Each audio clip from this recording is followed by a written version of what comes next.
Wow, finally got Consumers Energy here. They just installed a pole on that side of the road and a pole on this side yesterday, and then today I think they have about 450 feet to go back there to the transformer. So this will all be primary. Got that guy climbing up on there.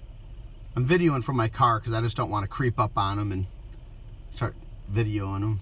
I haven't done a video in a while. We've just been really busy. We got the second floor flooring system installed and sheeted, and there's been I think there's like 5 different elevations of walls on my second floor, and I'm getting ready to order the trusses. Matter of fact, they've already been ordered, but there's been a couple changes with some trusses once we really started looking at them, and you want to make sure that your trusses are right, and there's some pretty complicated spots up there. Figured I'd just do a little short video and update. I don't think I've done a video for almost a month.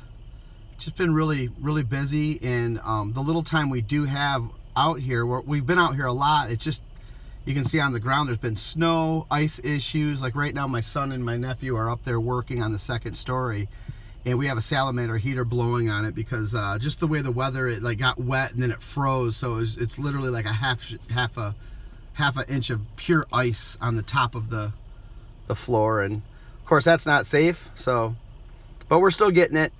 I'll do another video in the next few days of what we've done so far, and somebody wanted me to do it like how I lay out walls and stuff on my previous video, and I'll probably do a video on that too, just to show how like the way you would put a window, like, you know, on your top and bottom plates, how you would lay out a window, a door.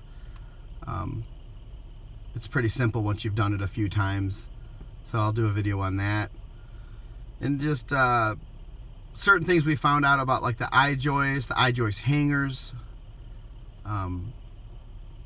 It's pretty complicated, but you know, if you have a good lumber yard to work with, the lumber yard's been phenomenal. Curtin Lumber out of Holly, Michigan. Might as well give them a shout out because they've been doing a really good job. There's no question that's stupid to them. No one's ever treated me like I should know what I'm doing or anything. They just talk you through it. They give you really comprehensive shop drawings. The truss manufacturer they're using has some pretty good comprehensive drawings as well. It pretty much tells you exactly where every truss is going. I might do a video and show you actually what the drawing looks like and explain certain things and how it all goes together. Because when these trusses get delivered, you want to make sure you know exactly where every single truss is going, just to get it done as quickly as possible. A lot of people get a crane to set trusses. I still haven't made up my mind yet whether I'm going to do that because it's so complicated. There's so much bracing going on. Cranes are usually about $150 an hour with a 3-hour minimum. At least that's what I've heard in my area. And once the trusses are set, they're usually done. But if I rent like a big enough SkyTrek for a couple weeks, it'll be a little bit more money, but we can set them at our own pace. And then once all the trusses are set, we can do all the bracing, and then we could build the tables for all the plywood. I could put all the plywood up there. So my buddy, he's actually taken off today. I don't even know what it is. We're late January. I have no idea. My guess would be where it's like the 19th or 20th. He's taken off the February 10th for 2 weeks. And he said he'll run the SkyTrek, and then there's gonna basically be me, my son, my nephew, maybe another helper or two. And we're gonna try to set the trusses. I have one truss is 918 pounds, all the way down to a truss that weighs 15 pounds. The house has 70 different types of trusses, and that doesn't mean I have 70 trusses. I have 70 different types of trusses, some of them being one truss, and then other trusses being 15 trusses of one type of truss. So I would say roughly we probably have about 150 to 200 trusses total that go on the house. That's just my guess. I would say it's probably closer to about 150 trusses. But it's really exciting. I can't wait to get them in and get the sheeting done. I've been pricing some things out. I might go with a sheathing called zip sheeting. It's basically already has like the felt paper already on it, and you basically tape the seams. And my main reason for that is I'm sick and tired of water and ice and all that stuff getting in on my lumber that I've already built. But the other reason is since the roof is so high up, it's a 7.5 pitch. I like the idea of sheeting while you're going, while you have your jacks or your 2x4 that you step on, you're already in that area. I like the idea of sheeting it, taping those seams, and then there's no coming back later and rolling felt paper or whatever underlayment you're using across your hole. It's just unsafe. I'm not a young buck anymore. I'm 44 years old. I figured that, you know, it's about 50% more. And then for even more money, you can actually get the Advantech sheeting on the roof. But I don't see there's really much of an advantage to that because it's so much more money, and you still have to buy the felt paper. You still have to buy the weather shield. You still have to install it. Then you're just way more money. But for a little bit more money, you get the zip sheeting, which already comes with the underlayment on it. And it's a little bit more money, but you don't have to buy all the felt paper. But more importantly, you don't have to pay the labor to install the felt paper because, you know, the felt paper's fairly inexpensive for what, you know, in the scope of things. But I don't know. If anyone sees this video, maybe you can comment your opinions on what sheathing I should use.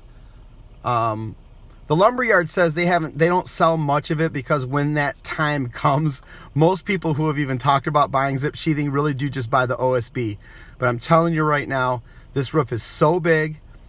I'm not under any time thing, and I look at it like I've seen what one night of rain does to OSB. It swells it, it makes it soft. There's no way I'm putting normal OSB on this roof, not for how big it is. Like, it's going to take us probably 2 months, 2.5 months to roof this house. It's like I want it done right, and most of the time it's just going to be me and my son on the roof. Just two guys, and lots of valleys and lots of things going on. We have other things going on, so I just look at it like, as we're installing it, if we could just put it up with it already manufactured on the sheathing, run a bead of it. The tape looks really cool. It almost looks like it's like a rubbery, thick tape, the same tape that you would use to tape and seal in windows. Really thick, sticky tape that you roll out with a J-roller. And I like the idea of just having a roll of tape and a J-roller there, a utility knife, slap down a sheet, nail it in, tape it. And they say that the warranty lasts for 6 months exposure. Obviously, we don't want it to be exposed that long. But anyways, I know I'm rambling on a bit, but I'm just sitting here. You can tell by the road here that I can't get to my job. I have some lumber in my trailer, and it's like I can't get in there right now, so I figured I might as well make a video and just ramble on a little bit. But for it being the middle of winter, we've been pretty fortunate. There's been some snow, but the problem is we actually want it to get colder because there's a lot of mud issues. Like, these guys procrastinated just because now we've got a little frost in the ground. So he's actually getting on the trencher right now, and it was mud puddle.